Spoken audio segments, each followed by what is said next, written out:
નમસ્કાર દર્શક મિત્રો, પાટવી ગુજરાતી ન્યૂઝ ચેનલમાં આપનું હાર્દિક સ્વાગત છે। ગોધરા તાલુકાના ખજૂરી ગામે શાળા પ્રવેશ મહોત્સવ ઉજવવામાં આવ્યો।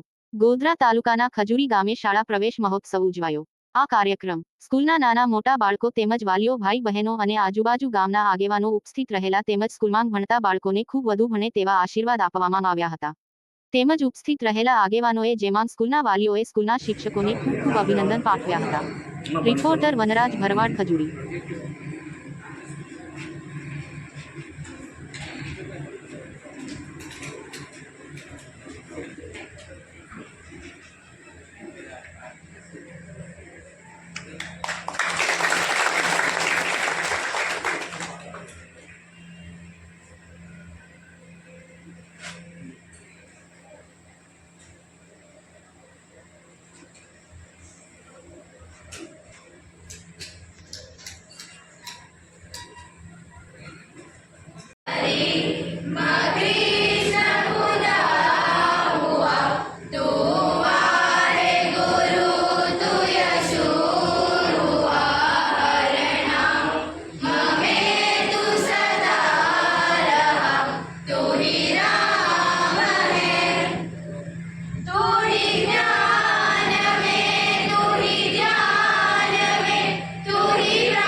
વૃક્ષો આપણને માગ્યા વગર ઘણું બધું પ્રદાન કરે છે।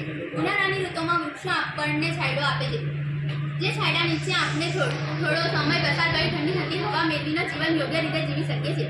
વૃક્ષો વરસાદ લાવવામાં પણ મદદ કરે છે। વૃક્ષો અને છોડ વરસાદને આકર્ષે છે। આપણે જાણીએ છીએ કે હવામાનનું ચક્ર ખોરવાઈ ગયું છે। વરસાદની મોસમમાં પણ વરસાદ પડતો નથી। વૃક્ષો રણ અટકાવે છે, રણ પ્રદેશ અટકાવે છે। વૃક્ષો વરસાદ લાવવામાં મદદ કરે છે। વૃક્ષો ભૂમિનું ધોવાણ પણ અટકાવે છે, માટે વૃક્ષો આપણા માટે ખૂબ જ ઉપયોગી છે। વૃક્ષો હવામાં ઝેરી કાર્બન ડાયોક્સાઇડ મેળવીને આપણને ઓક્સિજન પૂરું પાડે છે। વૃક્ષોના લીલા પાંદડા ઝેરી કાર્બન ડાયોક્સાઇડ શોષી લે છે અને આપણને આપણી હવામાં પ્રાણવાયુ ભરે છે। આપણે જાણીએ છીએ કે વરસાદ આપણા માટે ખૂબ જ મહત્વની વસ્તુ છે, જે લાવવામાં વૃક્ષોનો અમૂલ્ય ફાળો છે। માટે આપણે સૌએ એવું કહેવાય છે કે આપણે સૌએ જીવનભરમાં એક વૃક્ષ વાવવું જોઈએ। માટે દરેક વ્યક્તિએ જીવનભરમાં એક વૃક્ષ વાવવું જોઈએ। એ વૃક્ષ આપણને સાચા મિત્ર તરીકે મદદ કરે છે। આપણને માગ્યા વગર ઘણું બધું પ્રદાન કરે છે। આપણને શુદ્ધ હવા, ફળ, ફૂલ, પાંદડા વગેરે પ્રદાન કરે છે। અંતે હું એટલું જ કહીશ કે સરકારશ્રીના અભિયાન એક બાળ એક છોડ તે અભિયાનમાં જોડાઈએ અને એક વૃક્ષ વાવી આવતીકાલને હરિયાળી બનાવીએ। શું શીખે એટલે દીકરીઓને, મારી વાલી દીકરીઓને ખાસ કહેવાનું, હવે પુરુષો કરતાં સ્ત્રીઓમાં પણ એટલું બધું વ્યસન થઈ ગયું છે। બહાર આપણે જતા હોય બહારગામ અને બસમાં તરસ લાગી હોય તો આપણને પહેલું શું યાદ આવે? પાણી યાદ આવે ને। તો આપણે શું વિચારીએ કે 10 રૂપિયાનો બોટલ લઈ લઈએ પાણીને આપણી તરસ છીપાઈ જાય। પણ કેટલાક લોકો એવા હોય છે કે પાણી રહેવા દે, વિમલ પેન લઈ લે ના, સત્ય હકીકત છે। તો શું આપણે પસંદ કરવું છે એ આપણા મગજ પર ડિપેન્ડ છે કે આપણે શેને પ્રાધાન્ય આપવું। માતાઓ, દીકરીઓમાં વ્યસનનું પ્રમાણ ખરેખર એટલું બધું વધવા માંડ્યું છે ધીમે ધીમે, એ ખરેખર ચિંતાનો વિષય છે। બીજું, મોબાઈલનું દૂષણ પણ ખૂબ વધ્યું છે। હમણાં કેટલાક છોકરાઓ આપણે જોઈશું 10:30 થી 5 શાળામાં અભ્યાસ અર્થે આવે, 5 વાગ્યા પછી જ્યારે છૂટે એટલે ઘરે ગયા પછી દરેક મોબાઈલમાં રચ્યા પચ્યા રહે। કેટલાય જે શિક્ષણમાં રચ્યા પચ્યા રહે છે તેમને મારા પર્સનલ ધન્યવાદ। પણ કેટલાક દૂષણ એવા છે, એવી ગેમ આવી ગઈ છે કે બાળકો રાત્રે કેટલા વાગ્યા તે ખબર નથી પડતી કેટલા। તો ખરેખર ગુરુજી બેઠા છે અમારા, તો એમના રાહબર નીચેનું કહું કે આવા દૃશ્યોમાં દૂર થાય. શાળા કક્ષાએ તમને જે કંઈ સૂચનો મળે તેને તમે આત્મસાત કરો, ખૂબ સારું શિક્ષણ પ્રાપ્ત કરો. અને અમારા સાહેબ બેઠા છે તો એવા જ સાહેબ તમે અમારા ભવિષ્યમાં બનો અને જીવનના ઉચ્ચ શિખરો પ્રાપ્ત કરો.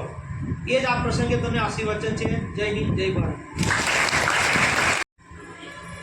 તમને માહિતી છે જ એ યોજના માટે અમારે વેકેશનમાં ને અત્યારે ખૂબ જ મહેનત કરવી પડી છે. તે યોજનાઓ છે અમારા શિક્ષકોને હમણાં નામ સાંભળશે એટલે રૂવાટા ઊભા થઈ જશે, કારણ કે વેકેશનમાં રજાના દિવસે પણ આપણે કામ કરીને એ યોજનાઓ પૂર્ણ કરી છે. જે બે સરસ યોજનાઓ સરકારે દાખલ કરી છે, નમો લક્ષ્મી યોજના અને નમો સરસ્વતી વિજ્ઞાન સાધના યોજના. આ યોજનાઓ લક્ષ્મી છે એટલે લક્ષ્મી માટે જ હોય, બરાબર, આપણી બાળકીઓ માટે છે. નારાયણ બધા બહાર બેઠા છે, એમના માટે પણ ભવિષ્યમાં સરકાર કઈ યોજના લાવશે, આ યોજના માટે હું ટૂંકમાં તમને માહિતી આપું છું. ગુજરાત સરકારના નાણામંત્રી શ્રી કનુભાઈ દેસાઈએ 2/2/2024ના રોજ વિધાનસભામાં જે બજેટ રજૂ કર્યું એ બજેટમાં જે યોજનાઓ કલ્યાણકારી યોજનાઓની રજૂઆત કરી એમાં નમો લક્ષ્મી યોજના અને ગુજરાત નમો સરસ્વતી વિજ્ઞાન સાધના યોજનાનો અમલ હતો. નમો લક્ષ્મી યોજનાની અંદર ધોરણ 9 થી 12માં અભ્યાસ કરતી તમામ બાળકીઓને 4 વર્ષમાં 50,000 રૂપિયા, બરાબર, એ રકમ આપવામાં આવશે. જેમાં ધોરણ 9 અને 10માં દર વર્ષે 10,000, તેવી જ રીતે ધોરણ 11-12માં 15,000, એમ કુલ 9 થી 12માં 50,000